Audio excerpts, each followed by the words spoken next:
Typhoon Tani-san. Mr. and Mrs. Kawano were stuck for a babysitter.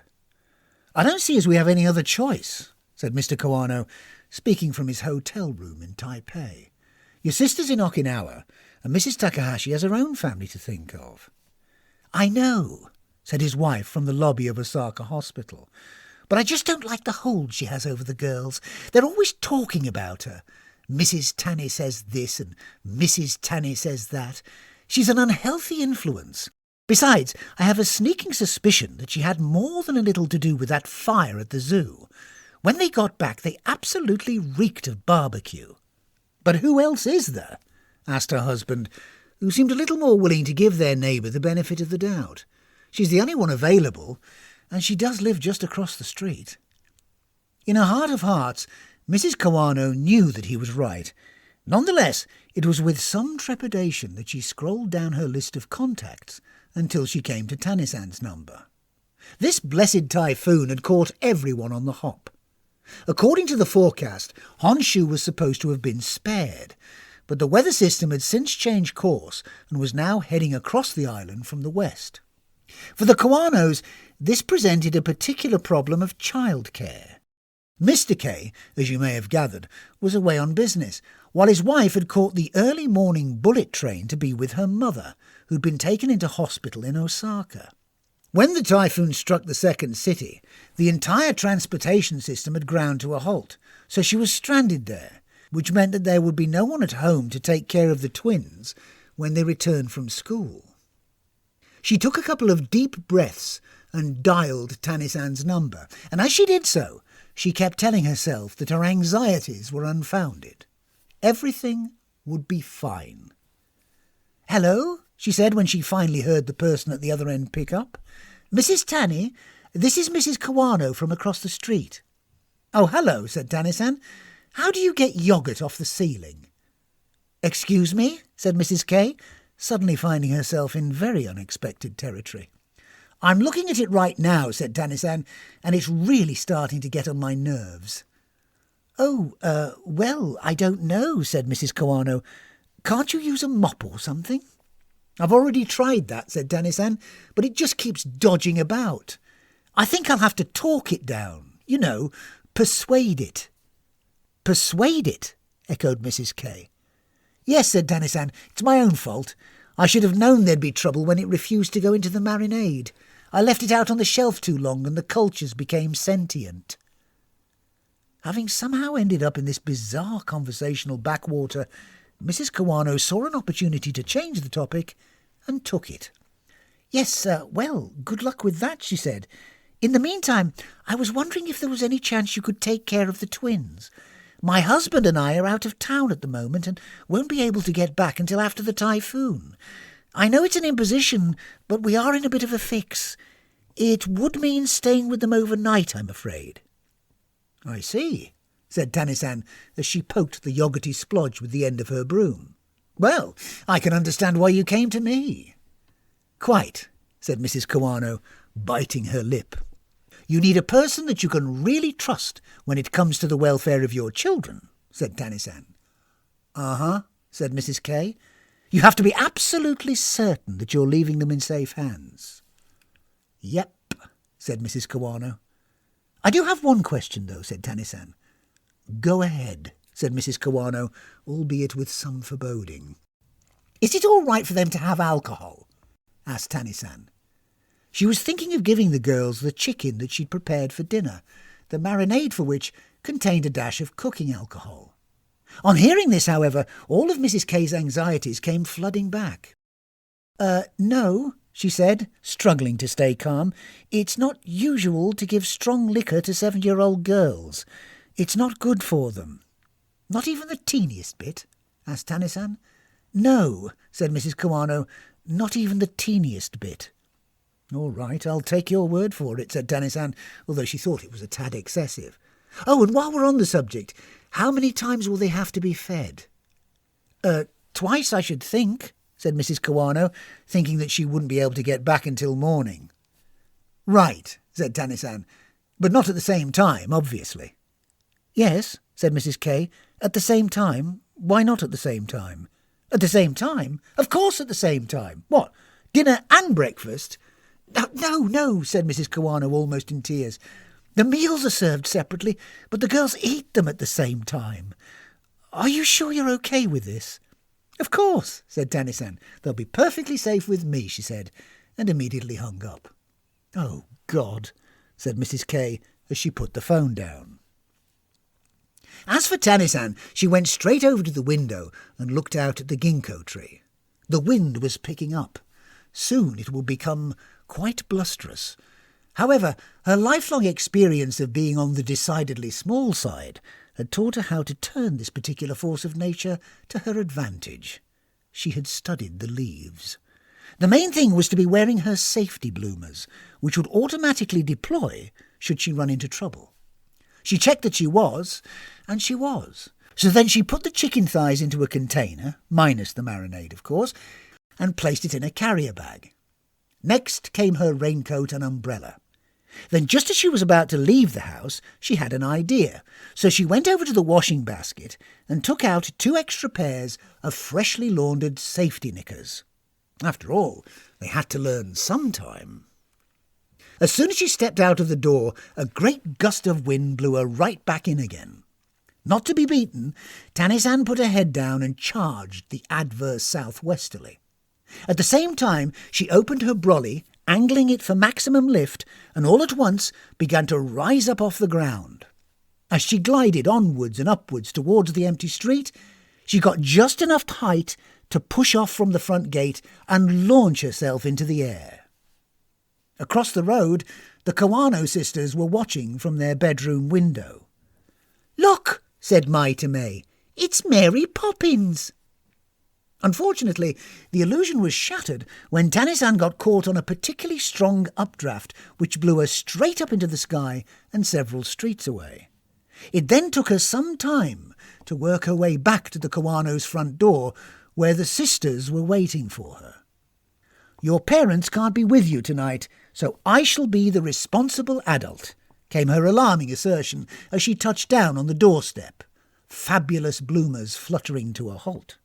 "Put these on spit-spot," she said, handing each sister an enormous pair of knickers. "We're going to buy some yoghurt to make a marinade." The logical connection between these last 2 utterances was not immediately apparent.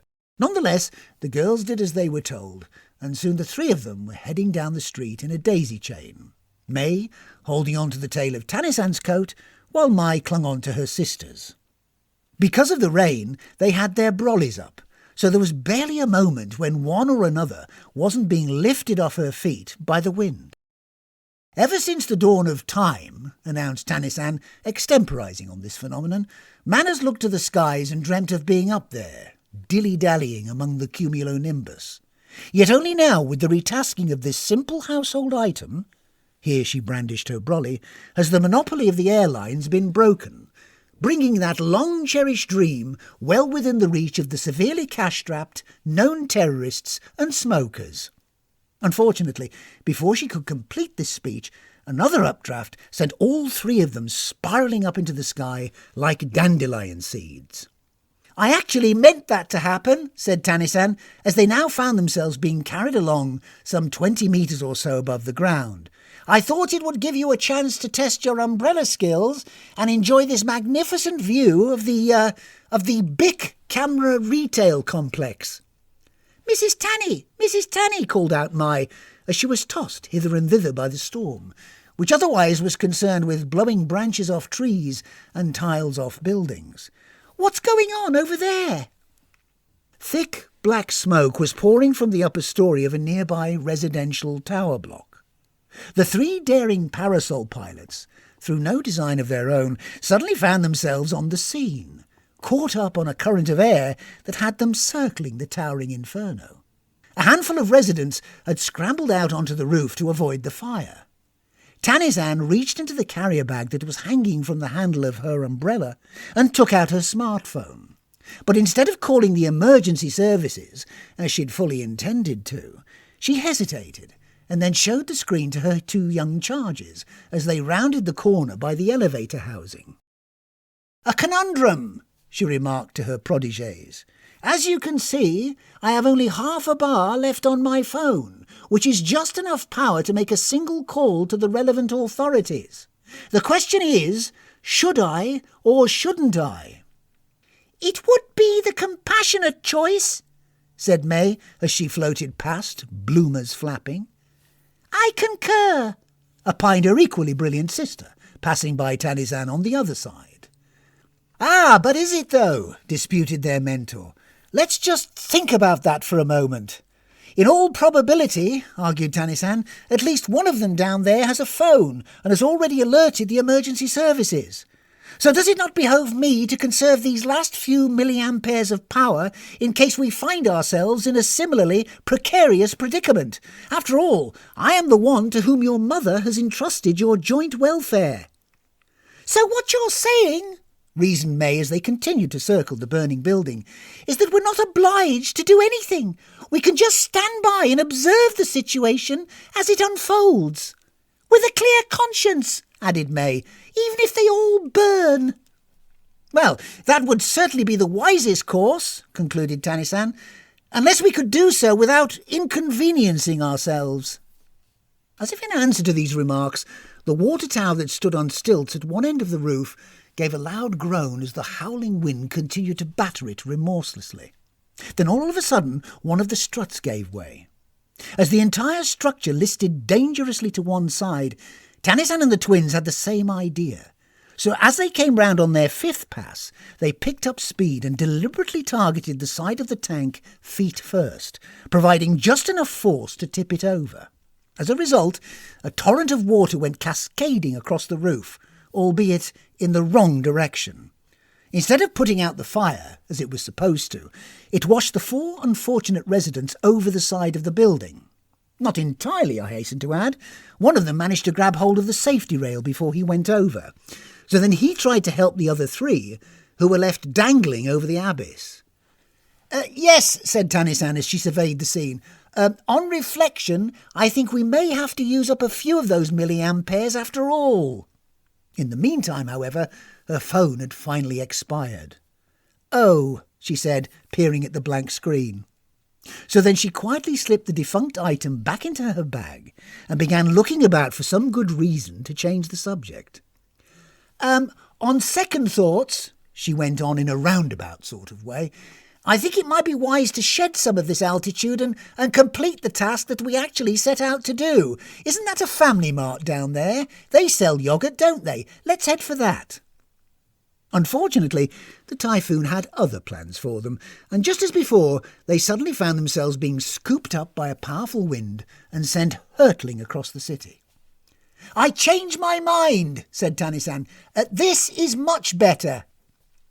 They were now entering a new phase of their, well, I was going to say adventure, but disastrously misjudged and decidedly roundabout trip to the corner shop would seem more appropriate.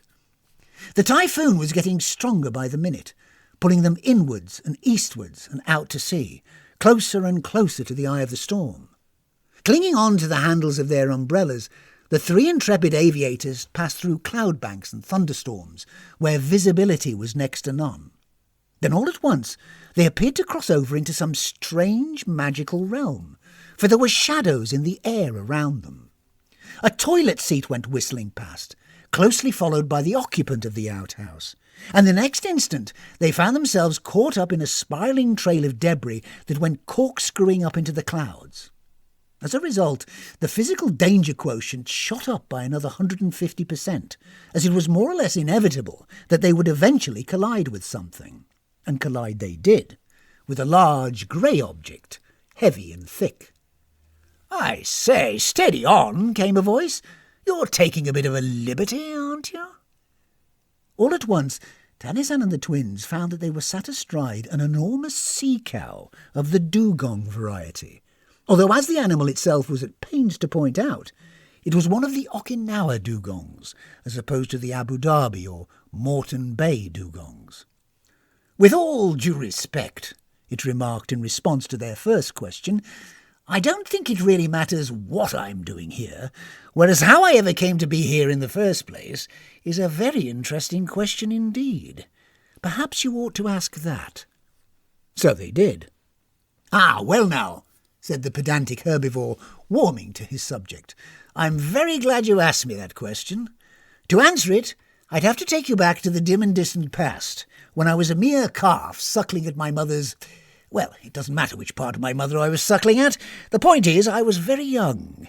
Then one day one of these blessed tropical cyclones came along and whisked me off into the wild blue yonder, which is a bit of a no-no if all you're equipped with are flukes and flippers." "Hold on a second," said Tani-san, shuffling up the animal's back on her bottom so that she could look him straight in the eye from above. "Do you mean to tell me that you've been stuck up here ever since, floundering about among the clouds and detritus?" "Well, no, not all of the time," said the scornful Sirenian. "That would be ridiculous. Only on 9 separate occasions." "Oh, well, yes, of course," said Tani-san. "Sorry I mentioned it." "My point is," said the dugong, "that it's been a very traumatic experience, irrespective of the whys and wherefores. I mean, there I was, not unreasonably anticipating a placid life amidst the swaying seagrasses, when what I actually got was this nonsense interspersed with lengthy periods of foreign travel." "Oh?" said Mai, who had a keen interest in international affairs, and would one day make them considerably worse. "And where have these travels taken you?" "From one end of Typhoon Alley to the other, young lady, and all points in between, including, I might add, the dwelling place of the Black Wallaroo." "Well, what's wrong with that?" shrugged Tani-san. "It sounds to me as though you've had a much more interesting time of it than your average pudding-faced sea-grazer." "You'd think so, wouldn't you?" said the unhappy creature. "The only thing is that I am, as you say, a sea-grazer. Yet every time one of these blasted weather systems picks me up and plonks me down again, it's in a place that's 1,000,000 miles from the ocean, be it desert, mountain, forest, suburb, or city centre. Anywhere other than the 70% of the planet's surface that is actually covered by water. Having said that, I once ended up in a suburban swimming pool, and had to spend the next few days laying low until another typhoon came along, at which point I was able to try my luck again. When it comes down to it," he said, "I'm like one of those little casino balls, which would be fine, were it not for the fact that every time I take a spin on the wheel, I end up landing on black." "Why do you keep doing it, then?" asked May, not unreasonably. "Because I'm always hoping for a different outcome," said the dugong, "but there never is. That being the case, there seems to be nothing else for it but to resign myself to the absurd." "Nonsense," said Tani-san, who was having none of this maudlin self-pity. "Do you think I would have gone to all the trouble of talking my way out of heaven, or refusing to buy bottled water if I'd resigned myself to the absurd? Of course not. And I'm certainly not about to start doing so now. The mother of these girls has entrusted me with their welfare, and so far I have managed to discharge that responsibility, apart from that one incident. So stop feeling sorry for yourself and help us find a way out of this mess. Giddy up, giddy up." Tani-san then proceeded to dig in her heels and prod the poor creature with the end of her brolly. "Ow, ow, ow," went the dugong as he flapped about, quite unable to defend himself against her relentless poking. Yet as it turned out, he did have some limited rudder control. What this meant, though, was that while he was able to break free from the debris field, it was only to be pulled into the eye wall of the typhoon, where the storms were at their most ferocious. Round and round and round they went, until at last they were spat out into the ocean, where they landed with such a splash it would have given considerable satisfaction to a dive-bombing hippopotamus that was making a nuisance of himself at the local watering hole. "Water! Water!" went the dugong as he realised that he was back in his preferred medium and began thrashing about like a 3-day-old calf. "Can you believe it? I'm actually swimming about in a bona fide ocean, with sea urchins and spume and everything." All right, keep your flippers on," said Tani-san, as she and the twins held on for grim death like Texas rodeo riders. "I need to get these children to a place of safety. What's that over there?" What she was pointing to was a small black object bobbing about on the horizon. So once their excitable friend had finally managed to calm down, they began making their way towards it, gliding through the glassy waters. The towering wall of cloud that encircled this sea-born haven of tranquillity told them that they had now entered the eye of the typhoon. Soon it became clear that the bobbing object was a boat, a cargo vessel by the look of it, with 2 masts, a rickety wooden wheelhouse, and a weathered hull.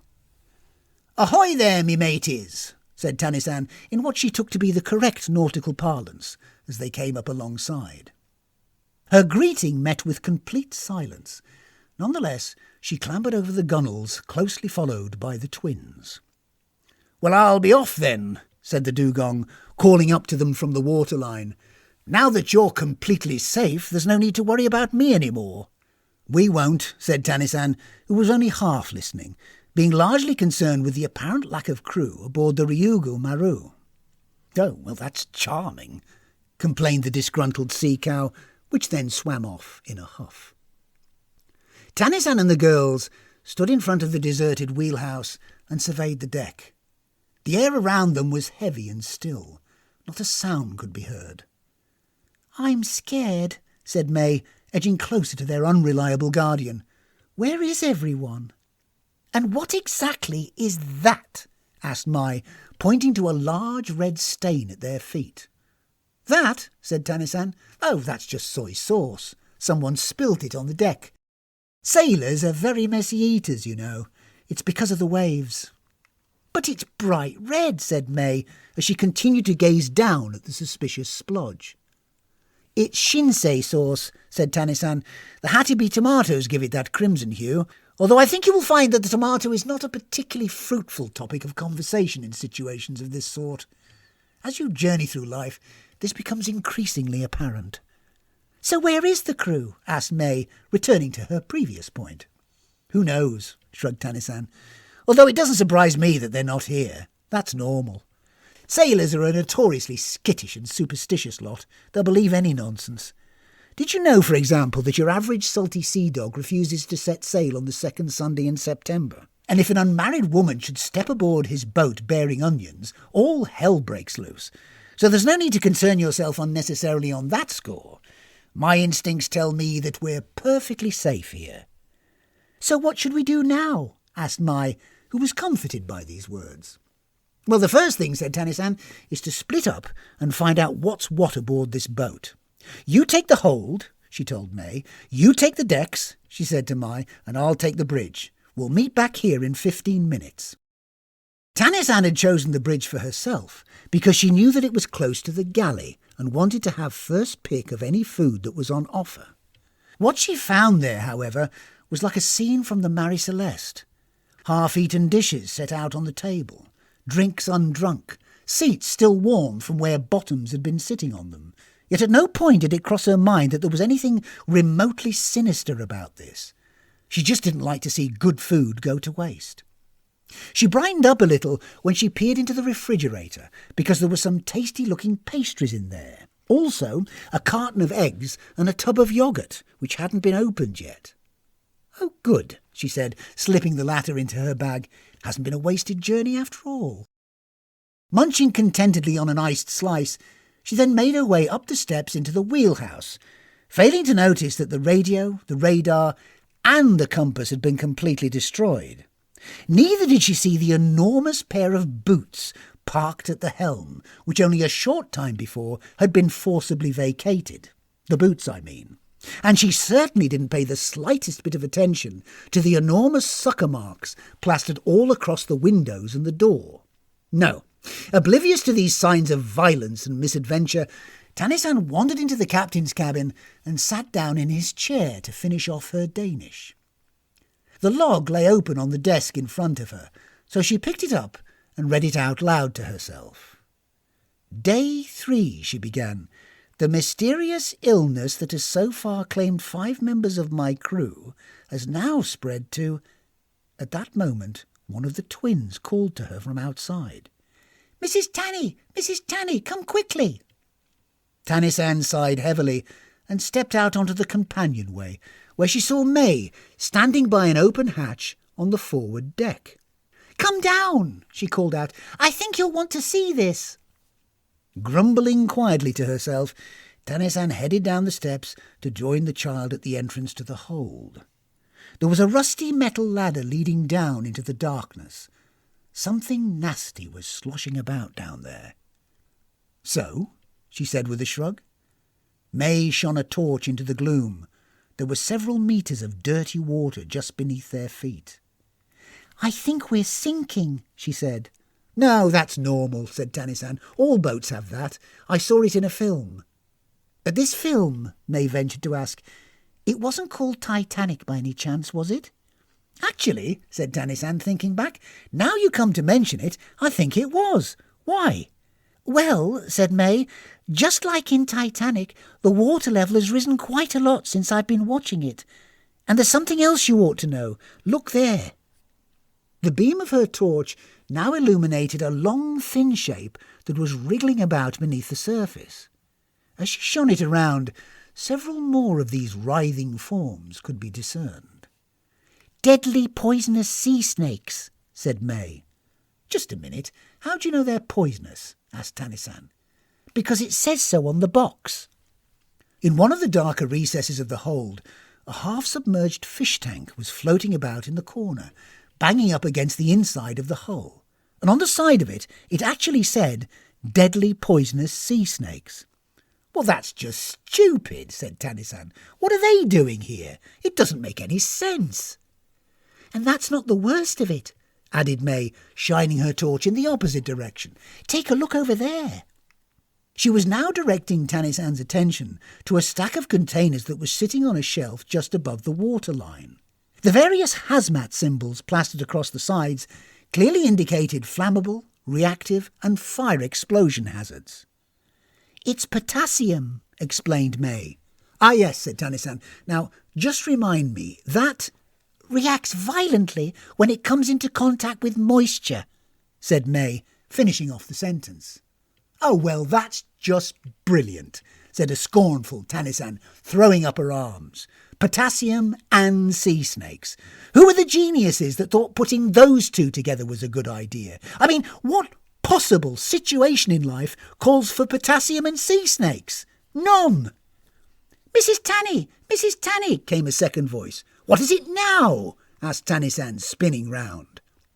May's sister Mai was stood on the starboard side of the vessel, gazing out across the ocean, so they joined her there. Look, she said, pointing to the horizon. It appeared that two types of things were closing in on them from opposite directions.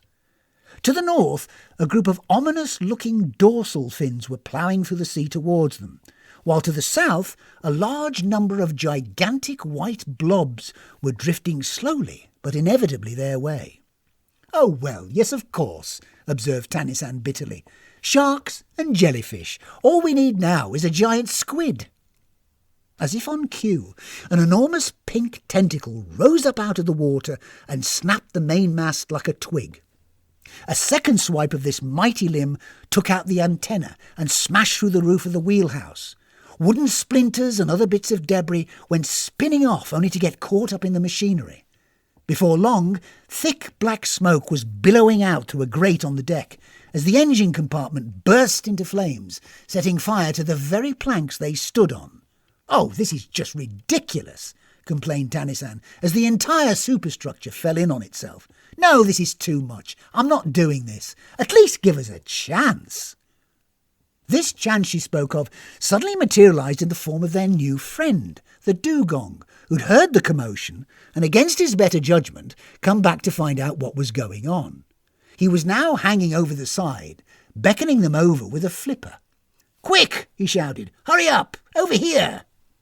Tani-san and the twins raced across the burning deck and jumped on his back as the ship fell apart around them. No sooner had they put some distance between them and it than there was a tremendous explosion which lit up the sky potassium lilac and vaporised some rather unpleasant sea snakes. Minutes later, the Ryugu Maru, the most dangerous place to be on the face of the earth, was lying in pieces at the bottom of the ocean. So what are you going to do now? Asked the sea cow as they drifted along in the wake of the sunken vessel. I suppose you'll just have to wait until this typhoon moves on. Once that happens, I should be able to get you as far as the shipping lanes. But then you'll have to pick up a ferry to get to the mainland. It might take a while, mind you, but it's your only option as far as I can see. After all, he laughed, the only other way is to jump straight back into the Typhoon, but you'd have to be as mad as a fish cake to do that. It'd be like trying to jump onto a fast-moving carousel from a complete standstill. It was only then that he noticed that he wasn't getting any kind of feedback from his passengers, who'd fallen silent. "Hello," he said as he tried to look back over his own shoulder. "What's going on? Why has it gone all quiet back there?" 30 seconds later, he found himself speeding through the briny waters, approaching the wall of the Typhoon at maximum speed. "Ow, ow, ow," he went, as Tani-san rode him like a jockey, digging in her heels and poking him repeatedly with the tip of her umbrella. "You don't have to keep doing that," he complained. "I get the message. Just hurry up and jump." As they came up alongside the cloud bank, Tani-san got unsteadily to her feet, and with the twins hanging on to the back of her raincoat, fell headlong into the storm in a most ungainly fashion. All at once they were snatched up and sent hurtling round the weather system like 3 socks on a spin cycle. But then Tani-san gave the signal, and they angled their umbrellas into the airflow, which slammed them round and sent them whizzing off in a contrariwise direction. The jolt forced them apart, and for a time they were tossed hither and thither amid the stormy substances. But then after a while the winds began to ease and the clouds to clear.